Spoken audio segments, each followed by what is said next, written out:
పితా పుత్ర పవిత్రాత్మ నామమున ఆమేన్. మత్తయి సువార్త 13వ అధ్యాయం 53వ వచనము నుండి 58వ వచనము వరకు. యేసు ఈ ఉపమానములను ముగించి అచట నుండి వెడలి తన పట్టణము చేరెను. అచట ప్రార్థనా మందిరములో ఉపదేశించుచుండగా ప్రజలు ఆశ్చర్యచకితులై ఇతనికి ఈ జ్ఞానము, ఈ అద్భుత శక్తి ఎచట నుండి లభించినవి అని అనుకొనిరి. ఇతడు వడ్రంగి కుమారుడు కాడా? ఇతని తల్లి మరియమ్మ కాదా?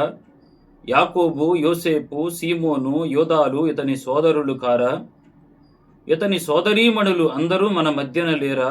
అట్లయిన ఇవన్నీ ఇతడు ఎట్లు పొందెను అని ఆయనను తృణీకరించిరి. అప్పుడు యేసు వారితో, ప్రవక్త స్వదేశమందును స్వగృహమందును తప్ప మరెందునూ సన్మానింపబడకపోడు అని పలికెను. ఆ ప్రజల అవిశ్వాసము వలన ఆయన అచట ఎక్కువగా అద్భుతములను చేయలేదు. క్రీస్తునాథుని యందు ప్రియ సహోదరి సహోదరులారా, ఈనాటి సువార్త పట్టణంలో ప్రభు నజరేతు నగరంలో నిరాధారణ పొందుతూ ఉన్నాడు. క్రీస్తు ప్రభు ప్రజల చేత తిరస్కరింపబడుతున్నాడు. ప్రభు చేస్తున్నటువంటి బోధ, ఆయన చేస్తున్నటువంటి అద్భుతములను చూస్తూ కూడా విశ్వసించలేకపోయారు. ప్రియ బిడ్డలారా, దేవుని యందు మనం విశ్వాసాన్ని కలిగి ఉండాలి. ప్రార్థన అంటాం. ప్రార్థన అంటే భక్తి కలిగి దేవునితో సంభాషించటమే ప్రార్థన. విశ్వాసము అంటే హెబ్రేయులకు రాయబడినటువంటి లేఖ 11వ అధ్యాయం 1వ వచనంలో, విశ్వసించుటయన నీవు నిరీక్షించు విషయముల యందు నిస్సందేహముగా ఉండటం, నీవు చూడజాలని విషయములను గూర్చి నిశ్చయముగా ఉండటం. నీలో విశ్వాసం లేకపోతే, హెబ్రేయులకు రాయబడిన లేఖ 11వ అధ్యాయం 6వ వచనంలో, విశ్వాసరహితుడగు ఏ మానవుడును నన్ను సంతోష పెట్టలేడు. ప్రభుని సంతోష పెట్టాలి అనంటే మనలో విశ్వాసము ఉండాలి. ప్రియులారా, ఆనాడు జ్ఞానులు ప్రభువును చూడటానికి బెత్లెహేములో ఉన్నటువంటి పశువుల పాక దగ్గరకు ప్రయాణం చేస్తున్నప్పుడు, మత్తయి సువార్త 2వ అధ్యాయం 10వ వచనం, వారు నక్షత్రమును చూచినప్పుడెంతో ఆనందించిరి. విశ్వాసముతో వచ్చారు. నక్షత్రమును చూసినప్పుడు ఆనందము కలిగింది. మత్తయి సువార్త 3వ అధ్యాయం 17వ వచనంలో, క్రీస్తు ప్రభు జ్ఞానస్నానం పొందినప్పుడు తండ్రి పరిశుద్ధాత్మ ద్వారా పలికిన మాట, ఈయన నా ప్రియమైన కుమారుడు, ఈయనను గూర్చి నేను ఆనందించుచున్నాను. తండ్రి దేవుడు క్రీస్తు ప్రభువులో చూసినటువంటి విశ్వాసం, ఆయనను చూసి ఆనందపడ్డాడు. యోహాను సువార్త 3వ అధ్యాయం 29వ వచనంలో స్నాపక యోహాన్ అంటాడు, నేను ఆయన స్వరమును వినినప్పుడు మిక్కిలి ఆనందించాను. ఆనందము కలగాలి ప్రియులారా మనలో. ఎందుకంటే మనం ఆయనను విశ్వసిస్తున్నాము కాబట్టి. యోహాను సువార్త 3వ అధ్యాయం 16వ వచనంలో ప్రభు అంటాడు, నన్ను విశ్వసించువాడు నాశనము చెందక నిత్య జీవాన్ని పొందుకుంటాడు. ఇలా విశ్వాసాన్ని గురించి ఎన్నో సందర్భాలలో ప్రభు మాట్లాడాడు. ప్రియుల, విశ్వాసముతో ఉన్నటువంటి మనం ప్రభువుతో ప్రార్థనలో ఏకీభవిస్తాం, ఆయనతో మమేకమవుతాం, ఆయనతో కలుస్తాం, ఆయనతో కలిపివేయబడతాం, ముడివేయబడతాం, సంగమం అవుతాం. ప్రార్థన అంటే జీవాత్మ పరమాత్మల యొక్క సంగమం ప్రార్థన. ఆ ప్రార్థనలోకి వెళ్ళినప్పుడు మనం చేయాల్సినటువంటి పని విశ్వాసంతో అంటే, మొదటిది మన ప్రార్థన ఎంత పెద్ద ప్రార్థనో కాదు, కానీ ప్రార్థన ఎంత నాణ్యమైనటువంటి ప్రార్థన చేస్తున్నాం. It is not about the quality of prayer, it is the quality of prayer, not a quantity of prayer. నువ్వు చేసేటటువంటి ప్రార్థనలో క్వాలిటీ ఉందా లేక క్వాంటిటీ ఉందా? ఎంతసేపు ప్రార్థన చేశాము కాదు, చేసినటువంటి ప్రార్థనలో ఎంత నాణ్యత ఉంది, ఎంత ఆధారపడి ప్రార్థన చేస్తున్నాం. అందుకే ప్రభు అంటాడు మత్తయి సువార్త 6వ అధ్యాయం 7వ వచనంలో, అన్యుల వలె అనేక వ్యర్థ ప్రదములతో మీరు ప్రార్థింపవలదు.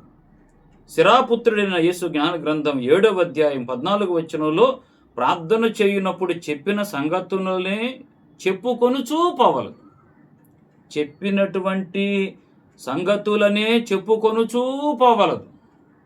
ఎప్పుడు కూడా అయ్యా అయ్యా అయ్యా, నాయన నాయన నాయన, తండ్రి తండ్రి తండ్రి, దీవించు దీవించు దీవించు. ప్రియులారా, అందరితో మాట్లాడుతున్నాం, సవ్యముగా మాట్లాడుతున్నాం, సగర్వంగా మాట్లాడుకుంటున్నాం, చక్కగా మాట్లాడుతున్నాం. దేవునితో కూడా మాట్లాడు. దేవునితో మాట్లాడు. నీ జీవిత స్థితిగతులను గురించి, దశ నిర్దేశితలను గురించి ప్రభుతో మాట్లాడు. నీ జీవిత విధానం ఎలాగుంది, ఎక్కడెక్కడ తొట్టిల్లుతున్నావు, చెప్పినటువంటి మాటలని, చెప్పినటువంటి సంగతులనే కాకుండా, చిలక పలుకులు కాకుండా నీ జీవితం గురించి, కుటుంబం గురించి మాట్లాడు. మొదటిది, ఎంత పెద్ద ప్రార్థన చేశామో కాదు, చేసినటువంటి ప్రార్థన ఎంత నాణ్యమైనటువంటి ప్రార్థన చేశాం. రెండవది, మన ప్రార్థనలో ఎంత అణుకువ, ఎంత దీనత ఉందో, ఎంతగా దేవుని మీద ఆధారపడుతున్నామో తెలియపరచబడాలి. దీనత, నువ్వు చేసేటటువంటి ప్రార్థనలో దీనత కనపడాలి. దేవుని మీద ఎంతగా ఆధారపడుతున్నావో తెలియాలి. దేవుని ఎంతగా నమ్ముతున్నావో తెలియాలి. అందుకే సిరాకు గ్రంథం 35వ అధ్యాయం 17వ వచనంలో, దీనుని వేడుకోలు మేఘ మండలమును దాటి పోవును, మహోన్నతుని సమక్షమున చేరిగాని అది ఆగదు. ఎంత నాణ్యత ఉంటే, ఎంత అణుకువ ఉంటే, ఎంత దీనత ఉంటే, ఎంత వినమ్రత ఉంటే, ఎంత ఆధారపడి ఉంటే, నీ ప్రార్థన మేఘ మండలమును దాటి మహోన్నతుని సమక్షమున చేరి గాని ఆగదు. ప్రభు అన్నాడు మత్తయి 5వ అధ్యాయం 3వ వచనంలో, దీనాత్ములు ధన్యులు, దైవరాజ్యము వారిది. లూకా సువార్త 1వ అధ్యాయం 39వ వచనంలో, మరి తెల్లంది, నేను ప్రభు దాసురాలను, నీ మాట చొప్పున జరుగునుగాక. స్నాపకుడు యోహాను అన్నాడు, నేను ఆయన చెప్పులనైనను విప్పుటకు యోగ్యుడను కాను అన్నాడు. మత్తయి సువార్త 15వ అధ్యాయం 27వ వచనంలో, కననీయ స్త్రీ అంది, భోజనపు బల్ల మీద నుంచి కింద పడేటటువంటి రొట్టె ముక్కలను కుక్కలు తినును కదా, ఆ కుక్కలకు వేసేదైనా నేను పొందుకోవచ్చును కదా. ఎంత తగ్గింపు! మరియ తల్లి పలికింది లూకా 1:48లో, ఏలైన ఆయన తన దాసురాలి దీనావస్థను కటాక్షించి. ఎంత తగ్గింపు ఉంటే అంత గొప్పగా దేవుడు మన పైకి లేవనెత్తుతాడు. మూడవది ప్రియులారా, విశ్వాసంతో మనం చేసే ప్రార్థనలో ఎంత యథార్థత ఉందో, ఎంత నిజాయితీ ఉందో దేవునికి తెలియాలి. యథార్థత, నిజాయితీ, నీతి కనపడాలి. మత్తయి సువార్త 26వ అధ్యాయంలో ప్రభు గెత్సెమని తోటలో, తండ్రి నీ చిత్తమైతే ఈ పాత్ర నా నుంచి తొలగించు, అయినను ఇది నా చిత్తం కాదు, నీ చిత్తమే నెరవేరను. రాబోతున్నటువంటి శ్రమలను కూడా అనుభవించటానికి ప్రభు సిద్ధంగా ఉన్నాడు. ప్రియులారా, కీర్తన గ్రంథంలో 145వ కీర్తన 18వ వచనంలో, చిత్తశుద్ధితో ప్రార్థన చేయు వారికి ఆయన దాపులోనే ఉండును. మరి ఇంత గొప్పగా ప్రభు మనకు చెప్తున్నటువంటి మాటలు ప్రియులారా, విశ్వాసముతో ఉండాలి.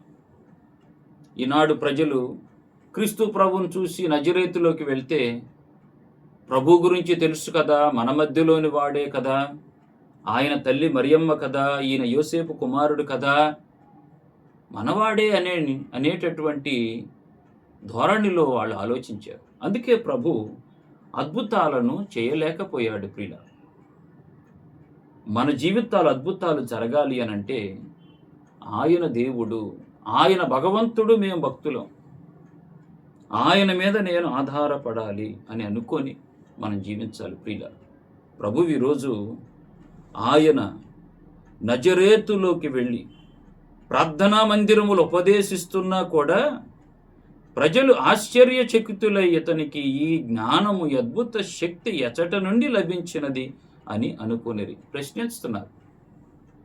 ప్రియులర, క్రైస్తవ జీవితంలో మనం ప్రశ్నించకూడదు. ప్రియులర, ప్రశ్నిస్తే ప్రశ్నించేవాడు విశ్వసించడు, విశ్వసించేటటువంటి వాడు ప్రశ్నించడు.